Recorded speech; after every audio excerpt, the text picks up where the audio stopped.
ក្តីនៃព្រះធម៌ចុងក្រោយគឺមានសេចក្តីថាគំលុះក្នុងអំណាចរបស់ស្ត្រីហើយក្នុងពាក្យព្រះធម៌បានបញ្ជាក់ថាអំណាចក្នុងទីនេះគឺគំលុះក្នុងអំណាចដោយអសទ្ធម្មអសទ្ធម្មនឹងមានន័យថាគេពង្វក់បានប្រុសនឹងកុំឲ្យស្រីពង្វក់បានចង់និយាយទេនឹងសេចក្តីនៃព្រះធម៌តែប៉ុណ្ណេះឯងអេវ៉ាំងនឹងកុំលុះក្នុងអំណាចនៃស្ត្រីដោយអសទ្ធម្មមានន័យថាកុំឲ្យស្រីពង្វក់បានព្រោះតែរូបសម្ផស្សគេសម្លេងគេក្លិនគេអីហ្នឹងណាព្រះសម្មាសម្ពុទ្ធព្រះអង្គសម្ដែងថាក្នុងโลกនេះបើនិយាយពីរូបគ្មានរូបអ្វីដែលគ្របដណ្ដប់ចិត្តបរោះជាងរូបស្រីឡើយនឹងព្រះថាព្រះអង្គថាតថាគតពិចារណារកមិនឃើញថាមានរូបស្អីដែលទាក់ចិត្តប្រុសឲ្យខ្លាំងជាងរូបស្រីដល់អាត្មាពិចារណាមែនឲ្យតែមើលរូបថតមានប្រុសមានស្រីអាត្មាមើលរូបស្រីមុនហ្នឹងដល់ដឹងថាអូមកពីឯងប្រុសដែរតើកុំថារូបគំនូរូបទេសភាពអីអាហ្នឹងគ្រាន់តែកំសាន្តកាយអីប៉ុណ្ណឹងឯងផ្កាអីទៅថាស្អាតហ្នឹងគ្មានទេទោះបីស្អាតក៏យកទៅឲ្យនាងដដែលទេនិយាយពីសំឡេងព្រះអង្គសម្ដែងថាតថាគតពិចារណារកមិនឃើញឡើយថាសំឡេងអ្វីដែលគ្របចិត្តបរោះជាងសំឡេងស្ត្រីហើយយើងពិសោធន៍មើលទៅញាតិញោមប្រុសដើរមើលតាមឥឡូវស្ងាត់បើលឺមាត់ប្រុសនិយាយគ្នាដល់មិនសូវចាប់អារម្មណ៍ទេក្លិនព្រះអង្គសម្ដែងទៀតថាតថាគតពិចារណារកមិនឃើញឡើយថាក្លិនអ្វីដែលគ្របដណ្ដប់ចិត្តបរោះជាងក្លិនស្រីគ្មានក្លិនហ្នឹងដូចថាគេតែងកាយអីទឹកអប់អីគេ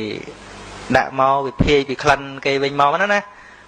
ទឹកអប់ហ្នឹងអត់មានប្រយោជន៍ទេបើដាក់ដងដប់យកមកហិតមានបានការអីញញុំគិតចាណាមើលហើយគ្រាន់តែយកទៅដាក់លើស្រីទៅគេដើរធំក្លិនភាយមកតាមហិតតែមកមែនឬមែនហ្នឹងហើយតាមពិតខ្លួនមនុស្សយើងវាគ្មានក្រអូបស្អីទេប៉ុន្តែដល់គេយកអាគ្រឿងក្រអូបហ្នឹងយកទៅដាក់ខ្លួនគេទៅបាញ់នឹងអាវគេអីចឹងទៅឲ្យភាយចេញមកដូចខុសពីហឹកទឹកអប់មែនតើមែនឬមែនមែនអត់តា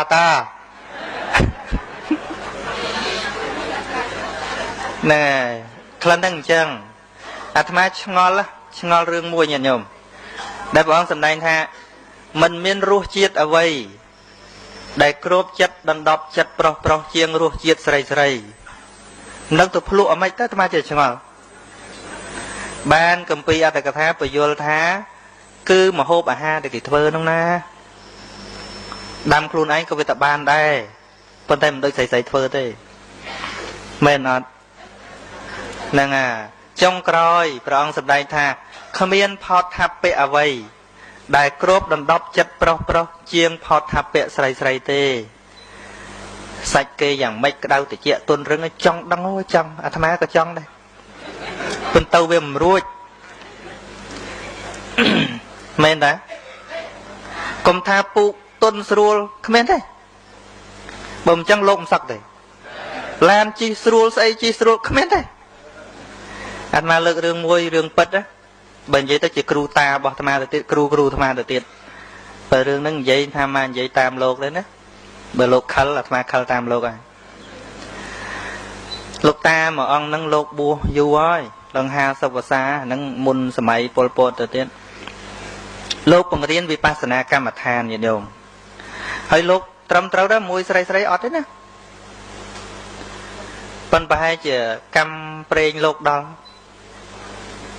គេមកវត្តញឹកមានកំមុំចាស់មួយមកហើយលោកមិនទម្លាប់ទទួលចង្ហាន់នៅអង្គត់ទេលោកឲ្យលោកយកទៅសាលាដេញយកទៅនាងមិនទៅទេកណាចង់ប្រគេនតដៃលោកថាទៅសាលាអត់ទៅចង់ប្រគេនហ្នឹងលោកថាបើមិនទៅអញវាយឥឡូវហ្នឹងគេវាយទៅហ្នឹង ឲ្យលោកណែនយកបំពត់មកមែនវាមិនតបែកមកវៃមែនណាវៃនាងនោះយំស្រក់ទឹកភ្នែកតែញឹមចូលរហូតហើយញឹមវៃលោកតាវៃសบายទៅធ្វើមិនទៅលោកក៏ចូលបន្ទប់វិញបាត់ទ្វារចិត្តស្អែកមកទៀតមកយូរដេញទៅនោះមិនទៅយូរនោះមិនទៅប៉ុន្តែពេលវ័យហ្នឹងនាងនឹងបោះពាក្យមួយម៉ាត់ថាចាំមើលខ្ញុំជិះកតែឯងដល់បានដល់យូរវ័យនោះមិនទៅស្ដីនោះមិនទៅនៅទៅហ្នឹងឲ្យតែពេលចិត្តថ្ងៃត្រង់យកចង្ហាន់មកដាក់នឹងឆាន់ក៏ដោយមិនឆាន់ក៏ដោយទុកហ្នឹងឲ្យបានទៅវិញងាកបានមកយកស្រាក់ទៅវិញយូរមិនដឹងមិនកើតអាចិតអាណិតញាតិញោម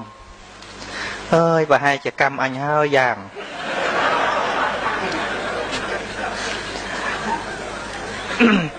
លេងស្ងាត់ដាក់ថ្ងៃសឹក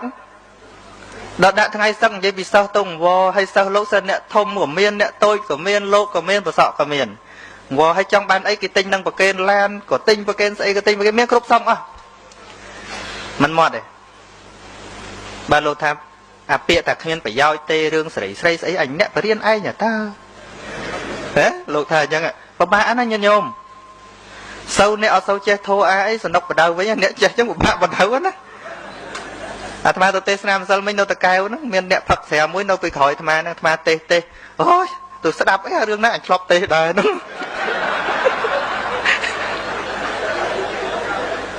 ក៏ធ្លាប់បួសដែរហ្នឹងហើយអញ្ចឹងមិនថាពិបាកដល់ពេលលោកនិយាយតែមួយម៉ាត់ទេសិស្សកៀងយោបល់គ្រប់គ្នាទាំងអស់លោកថាឥឡូវមិនបាច់ខត់ទេម៉ូតូអញធ្លាប់ជិះហើយឡានអញធ្លាប់ជិះហើយកប៉ាល់យន្តហោះអាទេសភ្លើងធ្លាប់ជិះអស់ហើយអញនៅតែមួយមុខនឹងឯង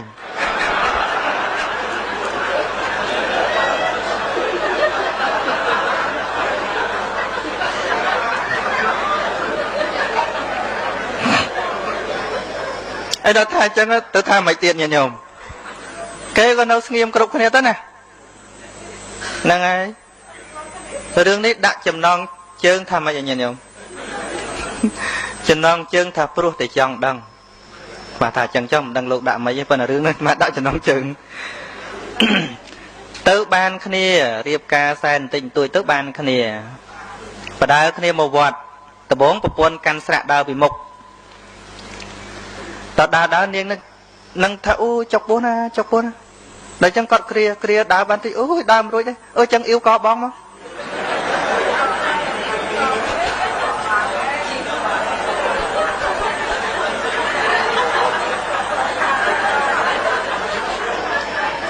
ដល់តាអ៊ីវក៏ទៅដើរបានតែ2 3ជាហ៊ានសើចមិនចុកពោះមិនក៏សើចចុះខ្ញុំថាឲ្យថាតិចជិះក៏តាអីជិះក៏តាអី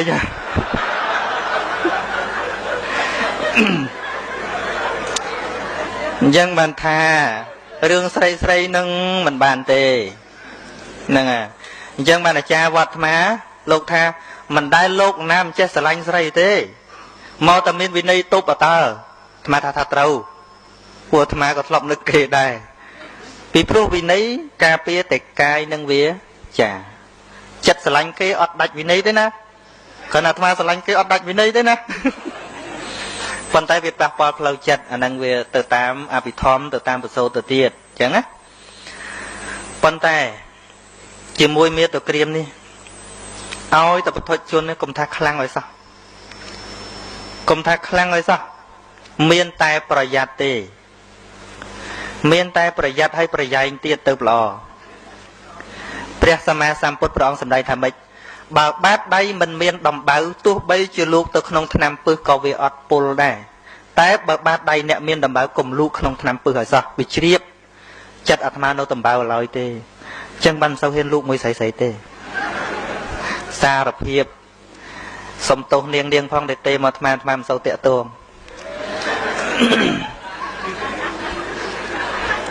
ណែមានតែការប្រយ័ត្នទេណាពាក្យខ្មែរយើងនិយាយតែចេះមិនឈ្នះចង់ណាចេះមិនឈ្នះចង់ត្រង់មិនឈ្នះតល់កល់មិនឈ្នះគិត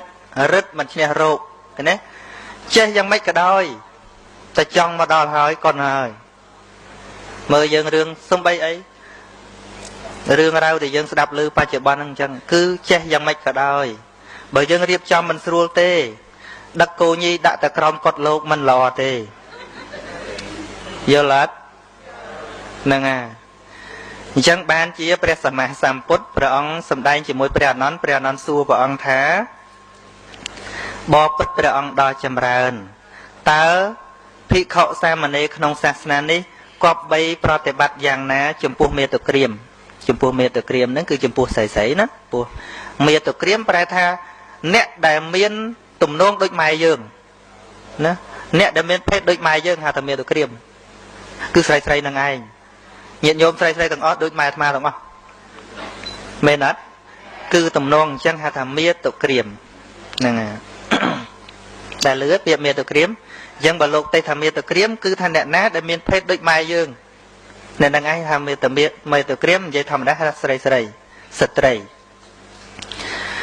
ព្រះអង្គប្រាប់ព្រះអនន្តថាមនាលអនន្តកុំមើលមុខឡើយពាក្យនេះគឺព្រះអង្គបដៅពុទ្ធជនហ្នឹងបើសម្រាប់អរិយបុគ្គលសម្រាប់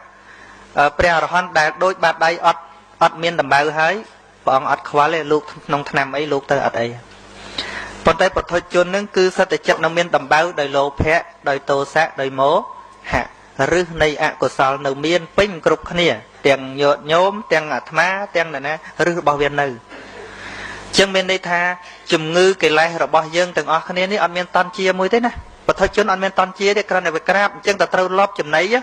តែត្រូវចំណៃលបអញ្ចឹងកុំបន្ទោសឡើយឲ្យតែយកស្រីទៅដាក់ចិត្តលោកឲ្យលោកអញ្ញែញ៉ៃថាវាអញ្ចឹងឯងអាហ្នឹងគឺមានតែប្រយ័ត្នប្រយែងគ្មានរើសថាចាស់ក្មេងទេណាតែវាមកដល់ចាស់មុំក៏ទៅរួចដែរណាញាតិញោមអាត្មាគ្រាន់តែនិយាយចេះឲ្យញាតិញោមអាណិតបេះដូងអាត្មាផងអាណិតបេះដូងលោកផងប្រាប់កូនចៅមកវត្តស្លៀកឲ្យស្រួល